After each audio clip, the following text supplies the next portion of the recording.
সম্মানিত ব্রিয়াস, আসসালামু আলাইকুম। আপনারা কি ক্যাটফিশ মাছের, দেশি শিং মাছের রেণু খুঁজছেন, পাচ্ছেন না? এই ভিডিওটা আপনাদের জন্য।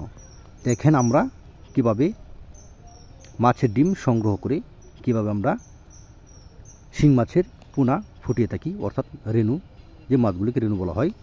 দেখেন আপনাদেরকে যে স্ক্রিনে ভিডিও দেখানো হইতেছে, এগুলো হল দেশি শিং মাছের ডিম। এই ডিম থেকে আমরা রেণু উৎপাদন করব, তারপর আমরা বাংলাদেশের 64 জেলার মধ্যে হোম ডেলিভারি দিয়ে থাকি। মাত্রা সাগরিগণ, আপনারা অনেকে চিন্তা করতেছেন যে আমরা ক্যাটফিশ মাছের অর্থাৎ দেশি শিং মাছের রেণু আমরা চাষ করব।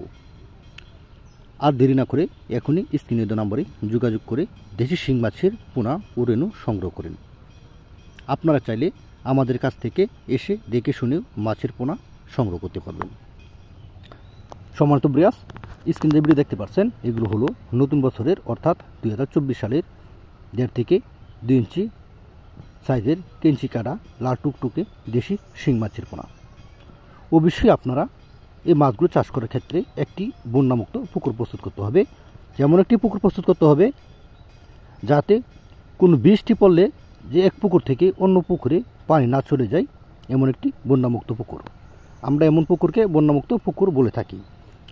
আর দেশি শিং মাছের পোনা চাষ করতে অবশ্যই আপনাদের লক্ষ্য রাখতে হবে, কারণ যে পুকুরে কোনো গর্ত না থাকে, অর্থাৎ কোনো সেদা না থাকে, সেদা থাকলে পানির সাথে মাছগুলো চলে যায়। তাই আপনারা মাছ চাষ করে লাভবান হচ্ছে না। সম্মানিত ব্রিয়াস, দেখেন আমরা এমন করে সারা বাংলাদেশে অক্সিজেন ব্যাগ করে হোম ডেলিভারির মাধ্যমে মাছের পোনা বিক্রি করে থাকি। সকল ধরনের তথ্য ও পরামর্শ পেতে বা আপনারা মাছ কীভাবে পেবেন বা পুকুর কীভাবে প্রস্তুত করবেন, স্ক্রিনে দেওয়া নম্বরে যোগাযোগ করে থাকেন। ধন্যবাদ। চ্যানেল নতুন থেকে সাবস্ক্রাইব করবেন।